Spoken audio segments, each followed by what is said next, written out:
दिल्ली के लिए आज बेहद अहम दिन है। रेखा गुप्ता सरकार ने करप्शन के खिलाफ जो वादा किया था उसे आगे बढ़ाते हुए सत्र के पहले ही दिन सीएजी की रिपोर्ट को पेश कर दिया और पहले एक्शन के निशाने पर आम आदमी पार्टी सरकार की आबकारी नीति रही, जिसमें पूर्व मुख्यमंत्री अरविंद केजरीवाल और मनीष सिसोदिया घेरे में हैं। लेकिन आगे बढ़ने से पहले हम आपको बताते हैं कि आखिर इस रिपोर्ट में है क्या। विधानसभा में पेश की गई सीएजी रिपोर्ट के मुताबिक आम आदमी पार्टी सरकार की नई शराब नीति से लगभग 2000 करोड़ रुपए का नुकसान हुआ है। रीटेंडर प्रक्रिया से 890 करोड़ रुपए का घाटा, जोनल लाइसेंस जारी करने में छूट देने से लगभग 940 करोड़ रुपए का नुकसान, नई आबकारी पॉलिसी कमजोर थी और लाइसेंस प्रक्रिया में गड़बड़ी हुई। पॉलिसी में बदलाव के लिए एक्सपर्ट पैनल के सुझाव को डिप्टी सीएम मनीष सिसोदिया ने नजरअंदाज किया। और कुल 14 सीएजी रिपोर्ट में से सबसे पहले आबकारी नीति को लेकर सीएजी की रिपोर्ट पेश की गई, जबकि अभी 13 रिपोर्ट पेश किया जाना बाकी है। दरअसल सत्ता आने के बाद बीजेपी ने ऐलान किया था कि उनकी सरकार पहली विधानसभा सत्र में इस रिपोर्ट को सार्वजनिक करेगी और आखिरकार सीएम रेखा गुप्ता ने विधानसभा में सीएजी की रिपोर्ट पेश कर ही दी। दिल्ली में शराब के विनियम और आपूर्ति पर निष्पादन लेखा परीक्षा प्रतिवेदन वर्ष 2024 का प्रतिवेदन संख्या नंबर 1 की प्रतियां सदन पटल पर प्रस्तुत करती हूँ। सीएजी रिपोर्ट में हुए खुलासों के बाद बीजेपी ने आम आदमी पार्टी पर हमला बोला और केजरीवाल सरकार पर रिपोर्ट को दबाने का आरोप लगाया। मैं इस बात से बहुत पीड़ित हूँ कि सीएजी रिपोर्ट को दबा दिया गया और पिछली सरकार ने इस रिपोर्ट को सदन में प्रस्तुत न करके संवैधानिक प्रावधानों का जानबूझकर उल्लंघन किया। ये मामला 2022 में तब बड़ा राजनीतिक मुद्दा बन गया जब उपराज्यपाल वीके सक्सेना ने सीबीआई जांच की सिफारिश की थी। इसके बाद अरविंद केजरीवाल और मनीष सिसोदिया समेत कई आम आदमी पार्टी नेताओं को इस मामले में गिरफ्तार किया गया था।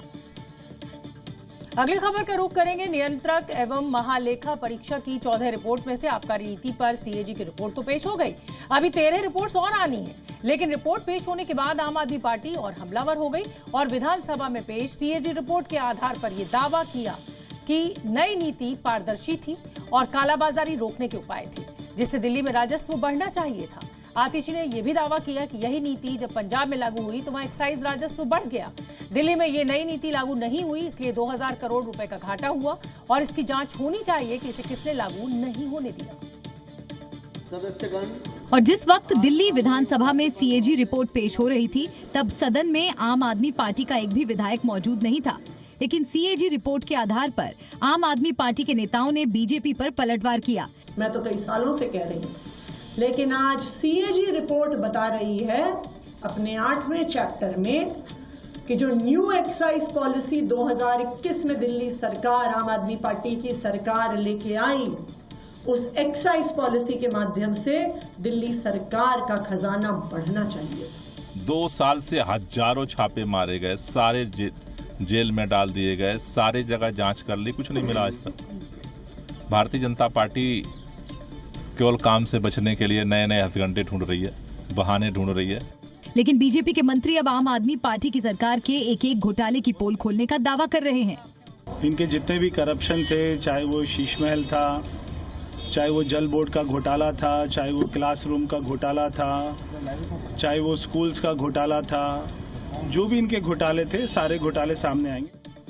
इधर दिल्ली विधानसभा सत्र की शुरुआत बेहद हंगामेदार रही। उपराज्यपाल वीके सक्सेना के अभिभाषण के दौरान आम आदमी पार्टी विधायकों ने सदन में जमकर हंगामा किया, जिसके बाद स्पीकर ने सदन की 3 सिटिंग के लिए विपक्षी 21 विधायकों को सस्पेंड किया, जो सोमवार तक सदन की कार्रवाई में शामिल नहीं हो पाएंगे।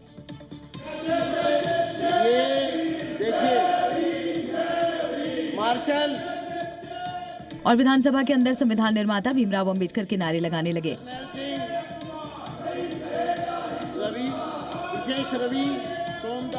आम आदमी पार्टी विधायकों का हंगामा इतना बढ़ गया कि विधानसभा स्पीकर ने नेता प्रतिपक्ष आतिशी समेत कई विधायकों को पूरे दिन भर के लिए कार्रवाई से सस्पेंड कर दिया। ये 5 मेंबर को पूरे दिन के लिए सदन से निष्कासित किया जाता है। जिसके बाद आम आदमी पार्टी के विधायक विधानसभा परिसर में धरने पर बैठ गए और इनके हाथों में अंबेडकर की तस्वीरें थी और जय भीम के नारे लगाते रहे।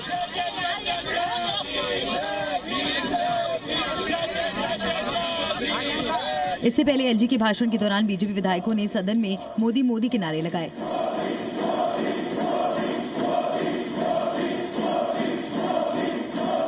जिसके बाद हंगामा और बढ़ गया और स्पीकर ने आम आदमी पार्टी विधायकों को कार्रवाई से सस्पेंड कर दिया।